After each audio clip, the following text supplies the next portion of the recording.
Hello friends, एक बार फिर से स्वागत है आपका मेरे इस यूट्यूब चैनल पर।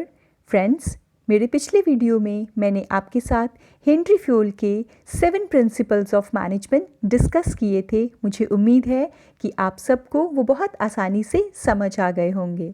आज मैं आपके साथ हेनरी फ्योल के 3 और प्रिंसिपल्स डिस्कस करने जा रही हूँ। तो चलिए आज की प्रेजेंटेशन को शुरू करते हैं। आज जो प्रिंसिपल्स मैं आपके साथ डिस्कस करूंगी वो हैं centralisation and decentralisation, scalar chain and order. Henri Fayol का जो पहला प्रिंसिपल मैं आपके साथ डिस्कस करने जा रही हूं वो है सेंट्रलाइजेशन एंड डिसेंट्रलाइजेशन। तो फ्रेंड्स, सबसे पहले मैं आपको बताना चाहूँगी कि सेंट्रलाइजेशन किसे कहा जाता है। सेंट्रलाइजेशन का मतलब होता है डिसीजन मेकिंग अथॉरिटी जो कि एक ही जगह सेंट्रलाइज्ड रहती है, कुछ ही हाथों में। जैसे कि हमारी टॉप लेवल मैनेजमेंट ही पूरी पावर अपने हाथों में रखती है और सारी की सारी अथॉरिटी उनके पास होती है, इम्पॉर्टेंट और गैर इम्पॉर्टेंट हर प्रकार के डिसीजन को लेने के लिए। अगर हम बात करें डिसेंट्रलाइजेशन की, तो डिसेंट्रलाइजेशन का मतलब होता है जब डिसीजन मेकिंग अथॉरिटी को डिस्पर्स कर दिया जाता है वेरियस लेवल्स ऑफ मैनेजमेंट को। इसका मतलब कि अगर हम बात करें सेंट्रलाइजेशन की, तो सेंट्रलाइजेशन है concentration of decision making authority in few hands, जबकि डिसेंट्रलाइजेशन का मतलब होता है dispersal of authority among more than one person. अब इस प्रिंसिपल को लेकर फ्योल ने हमें क्या कहा था? फ्योल ने कहा था कि हमें एक बैलेंस फॉलो करना है सेंट्रलाइजेशन और डिसेंट्रलाइजेशन के बीच का।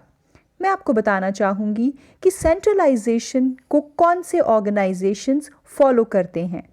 जो स्मॉल ऑर्गेनाइजेशंस होते हैं वो सेंट्रलाइजेशन का इस्तेमाल अधिक करते हैं, क्योंकि वहाँ पे नंबर ऑफ़ एम्प्लॉयज़ भी कम होते हैं और इस वजह से जो हमारे मैनेजर्स होते हैं वही टॉप लेवल के सारे इम्पॉर्टेंट डिसीजंस को लेते हैं। वहीं दूसरी ओर अगर हम बात करें लार्ज ऑर्गेनाइजेशंस की, तो वहाँ पे बहुत ज़्यादा एम्प्लॉयज़ काम करते हैं, इसीलिए हर एक छोटा और बड़ा डिसीजन केवल टॉप लेवल मैनेजमेंट नहीं ले सकती। इसीलिए रोज़मर्रा के काम में कोई प्रॉब्लम ना आए तो डिसीजन मेकिंग अथॉरिटी को एक ऑर्गेनाइज तरीके से डिस्पर्स किया जाता है लोएस्ट लेवल तक, और डिसेंट्रलाइजेशन का कॉन्सेप्ट बड़े ऑर्गेनाइजेशंस फॉलो करते हैं। दूसरी बात कि सेंट्रलाइजेशन और डिसेंट्रलाइजेशन को करने के लिए एक और चीज़ को ध्यान में रखा जाता है कि अगर आपके एम्प्लॉयज़ एफिशिएंट और उतने कॉम्पिटेंट नहीं हैं तो आप सेंट्रलाइजेशन का इस्तेमाल करिए, लेकिन अगर आपके एम्प्लॉयज़ बहुत एफिशिएंट हैं, कॉम्पिटेंट हैं, आप उनको ईजिली ट्रस्ट कर सकते हैं, तो डिसेंट्रलाइजेशन का इस्तेमाल किया जा सकता है। लेकिन कभी भी कंप्लीट सेंट्रलाइजेशन और डिसेंट्रलाइजेशन नहीं होना चाहिए, बल्कि एक कॉम्बिनेशन का हमें करना है इस्तेमाल। तो मैंने यहाँ पे रेड कलर से जो हाईलाइट किया है उस चीज़ की तरफ आप गौर करेंगे कि जनरली लार्ज ऑर्गेनाइजेशंस जो हैं वो डिसेंट्रलाइजेशन का इस्तेमाल करती हैं और स्मॉल ऑर्गेनाइजेशंस जो हैं वो सेंट्रलाइजेशन का इस्तेमाल करती हैं। इसका एक एग्जांपल मैं आपको देना चाहूँगी। जैसे इंडिया में पंचायत सिस्टम जो है वो बहुत अच्छा एग्जांपल है हमारे डिसेंट्रलाइजेशन का, जो कि गवर्नमेंट के द्वारा लिया जाता है। गांव के लोगों के वेलफेयर के लिए सरकार ने पंचायत को ये अधिकार दिया है कि वो फंड्स अपने ढंग से गांव के विकास के लिए बिना केंद्र सरकार की डिसीजन मेकिंग के अपने आप उसके खर्च के फैसले आसानी से ले सकते हैं। चलिए अब हम बात कर लेते हैं कि सेंट्रलाइजेशन और डिसेंट्रलाइजेशन प्रिंसिपल को फॉलो करने के बेनिफिट क्या रहेंगे। तो पहला बेनिफिट है कि अगर आप इसके कॉम्बिनेशन का इस्तेमाल करते हैं तो सेंट्रलाइजेशन और डिसेंट्रलाइजेशन दोनों के ही आपको बेनिफिट मिलेंगे। दूसरा, आपकी डिसीजन मेकिंग डिसेंट्रलाइजेशन का मिक्सचर इस्तेमाल करने से आपको उसके ऑपरेशन लेवल पर डिसीजन मेकिंग बहुत फास्टर दिखेगी। और दूसरा कि आप सेंट्रलाइजेशन का भी इस्तेमाल कर रहे हैं तो पूरा कंट्रोल टॉप मैनेजमेंट के द्वारा भी रहेगा। लेकिन अगर आप इस प्रिंसिपल का वायलेशन करते हैं तो हो सकता है कि कंप्लीट सेंट्रलाइजेशन की वजह से रोज़मर्रा के डिसीजन मेकिंग प्रोसेस में बहुत ज़्यादा डिले हो जाए। वहीं अगर आप सिर्फ और सिर्फ इस्तेमाल करते हैं डिसेंट्रलाइजेशन का ही, तो चांसेस हैं कि अथॉरिटी का मिस यूटिलाइजेशन लोगों के द्वारा किया जा सकता है। तो हमें क्या करना है? हमें हमेशा सेंट्रलाइजेशन और डिसेंट्रलाइजेशन का एक बैलेंस लेकर चलना है। अब बढ़ते हैं हमारे अगले प्रिंसिपल की ओर, और वो है हमारा principle of scalar chain. Principle of scalar chain हमें क्या सिखाता है? प्रिंसिपल ऑफ स्केलर चेन हमें ये बताता है कि एक ऑर्गेनाइजेशन में हमें लाइन ऑफ अथॉरिटी या जिसे chain of superiors from highest to lower rank कहा जाता है, हमें इस चेन को स्ट्रिक्टली फॉलो करना है। जी हाँ, स्ट्रिक्टली फॉलो करना है। और इस चेन को, इस नेटवर्क को हम थ्रू प्रॉपर चैनल भी कहते हैं। सो every information must pass through every key of this chain and no skipping of any one key should be allowed. So, the formal line of authority from highest to lower ranks are known as the scalar chain. इस diagram में आपको दिखाया जा रहा है, आप देख रहे हैं अपवर्ड और डाउनवर्ड दो प्रकार के एरोज आपको नज़र आ रहे हैं। अगर डी को मान लीजिए कम्युनिकेट करना चाहता है वो जी से, तो डी की जो कम्युनिकेशन है वो पास ऑन होकर जाएगी जी तक। किस प्रकार से? डी की कम्युनिकेशन पहले उसके इमीडिएट बॉस सी तक जाएगी, फिर सी से सी के इमीडिएट बॉस बी तक जाएगी, फिर बी से बी के इमीडिएट बॉस ए तक, देन फिर ये डाउनवर्ड होना शुरू होगी ए से ई, ई से एफ, और फाइनली जो कम्युनिकेशन है वो जी तक पहुंचेगा। अब आपने नोट किया होगा कि इस प्रकार से ये कम्युनिकेशन बहुत लेंदी बन जाता है।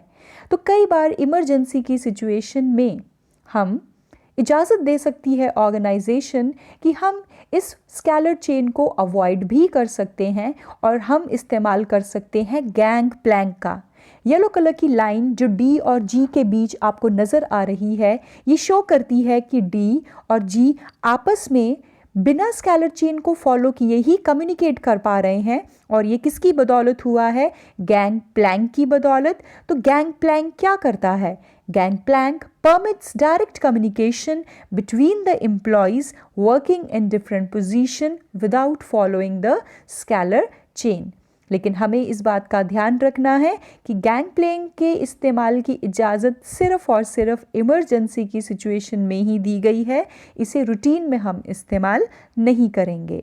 ये गैंग प्लैंक ही है जिसकी बदौलत एक नॉर्मल वर्कर भी अपने सीईओ से डायरेक्टली कम्युनिकेट कर पाता है।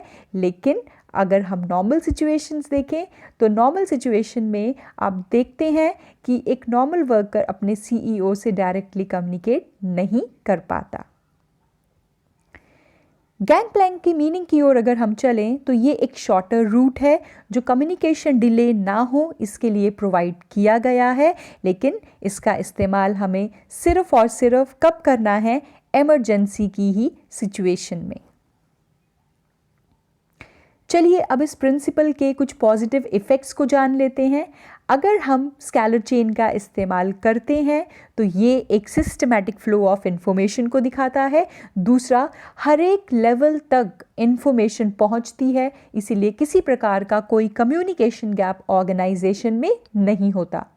दूसरी ओर अगर हम इस प्रिंसिपल को फॉलो नहीं करते हैं तो चांसेस हैं कि जितने लोगों को आपने स्किप किया है उन तक जानकारी ना पहुंचे और कम्युनिकेशन गैप आ सकता है। वहीं दूसरी ओर कोई अथॉरिटी रिस्पॉन्सिबिलिटी रिलेशनशिप की क्लैरिटी भी नहीं रह जाएगी अगर हम स्केलर चेन को इस्तेमाल नहीं करते हैं। तो स्केलर चेन को इस्तेमाल करना एक ऑर्गेनाइजेशन के लिए बेहद ही ज़रूरी है। अब मैं आपके साथ डिस्कस करने जा रही हूँ आज का लास्ट प्रिंसिपल, जो कि है ऑर्डर। ऑर्डर किसे कहा जाता है? आपके मन में शायद आ रहा होगा ऑर्डर मतलब एक जज तो जो बोलता है ऑर्डर ऑर्डर, या शायद ये भी हो सकता है कि आप ऑर्डर का मतलब सोच रहे होंगे कि ऑर्डर मीन्स अथॉरिटी या ऑर्डर मीन्स कमांड। तो मैं आपको बताना चाहूँगी फ्रेंड्स कि ऐसा बिल्कुल भी नहीं है। फ्यूल का मानना है कि ऑर्डर का मतलब होता है people and material must be in suitable places at appropriate time for maximum efficiency। और आपको रेड कलर से एक लाइन यहाँ पे इंडिकेट करके दिख रही है जिसको आप बहुत ध्यान देंगे। अ प्लेस फॉर एवरीथिंग और एवरीवन एंड एवरीथिंग और एवरीवन इन इट्स हिज और हर प्लेस। इसका मतलब है कि एक ऑर्गेनाइजेशन को ये सुनिश्चित करना है कि हर एक व्यक्ति और हर एक वस्तु के लिए एक निर्धारित प्लेस होना बहुत ज़रूरी है। अगर ऐसी सिचुएशन है तो उस सिचुएशन को हम बोलेंगे ऑर्डरलीनेस। अगर किसी व्यक्ति के लिए कोई निर्धारित जगह नहीं होगी तो उस व्यक्ति को कम्युनिकेट करने वाला दूसरा व्यक्ति उसकी खोज में ही परेशान हो जाएगा, क्योंकि उसे पता ही नहीं चलेगा कि मुझे उस व्यक्ति को कांटेक्ट किस जगह पर जाकर करना है। इसी प्रकार अगर किसी भी वस्तु के लिए कोई निर्धारित स्थान नहीं होगा तो मान लीजिए किसी एम्प्लॉय, किसी वर्कर को किसी सामान की ज़रूरत है तो वो कहाँ जाकर उसको ढूंढेगा। जैसे मान लीजिए एक वर्कर ढूंढ रहा, उसको चाहिए कुछ टूल्स, लेकिन अगर टूल्स के लिए कोई जगह ही निर्धारित नहीं की ऑर्गेनाइजेशन ने तो उसकी खोजबीन में ही उस वर्कर का समय बहुत ज़्यादा नष्ट हो जाएगा। तो बहुत ज़्यादा ज़रूरी है कि हमारी एक्टिविटीज़ में किसी प्रकार की कोई हिंड्रेंस ना आए, इसीलिए हर व्यक्ति और एक वस्तु के लिए जगह होनी चाहिए। व्यक्ति के लिए उसका ऑफिस, उसका कैबिन निर्धारित हो, इसी प्रकार से वस्तु के लिए एक पर्टिकुलर प्लेस निर्धारित हो जहां वो सामान और व्यक्ति मौजूद हो ताकि दूसरों को परेशानी ना आए। ऐसा करने से ऑर्गेनाइजेशन की प्रोडक्टिविटी और एफिशिएंसी दोनों ही बढ़ेंगे। इस पिक्चर में आपको नज़र आ रहा होगा कि यहाँ पे ऑर्डर प्रिंसिपल को फॉलो किया गया है। लोग अपनी पर्टिकुलर जगह पर बैठे हैं, इसी प्रकार से सामान भी अपनी निर्धारित जगह पर मौजूद है। इस प्रिंसिपल को इस्तेमाल करने के पॉजिटिव फ़ायदे ये होंगे कि समय की बर्बादी बिल्कुल भी नहीं होगी, क्योंकि आपको पता होगा कि कौन सी वस्तु कहाँ रखी है और कौन से पर्सन को आपने कांटेक्ट करना है, तो उसका ऑफिस या उसका कैबिन कहाँ पर है। इसे फॉलो करके हमारी जो वर्किंग है वो बहुत ज़्यादा स्मूथ और सिस्टमैटिक चलती रहती है। अगर हम इस प्रिंसिपल को फॉलो नहीं करते हैं तो चांसेस हैं कि ऑर्गेनाइजेशन में सामान और लोगों की खोज करते करते ही समय की और एनर्जी की बहुत ज़्यादा बर्बादी हो जाए। वहीं लोग किसी भी पर्सन को सही समय पर कांटेक्ट नहीं कर पाएंगे। तो हमें इस ऑर्डर प्रिंसिपल को इस्तेमाल बहुत अच्छे से करना है और सुनिश्चित करना है कि a place for everyone and everything should be on his her और इट्स प्लेस। जगह बना दी, लेकिन वो व्यक्ति अगर उस स्थान पर नहीं है या वो सामान अगर उस स्थान पर नहीं है तो भी इक्वली ही आपके समय की और आपकी जो एनर्जी है उसकी बर्बादी होगी। तो जितना ज़्यादा ज़रूरी है एक जगह को निर्धारित करना, उतना ही ज़्यादा ज़रूरी है इस बात को भी सुनिश्चित करना कि वो व्यक्ति और वो सामान भी उस जगह पर मौजूद सही समय पर होना चाहिए। मुझे उम्मीद है कि आज के लेक्चर को आपने अच्छे से एंजॉय किया होगा और समझा होगा। अगर आपको मेरा ये लेक्चर अच्छा लगा तो इसको ज़रूर लाइक कीजिए। Thank you. और इसका सेकंड पार्ट, थर्ड पार्ट मैं ज़रूर लेकर आऊँगी। धन्यवाद।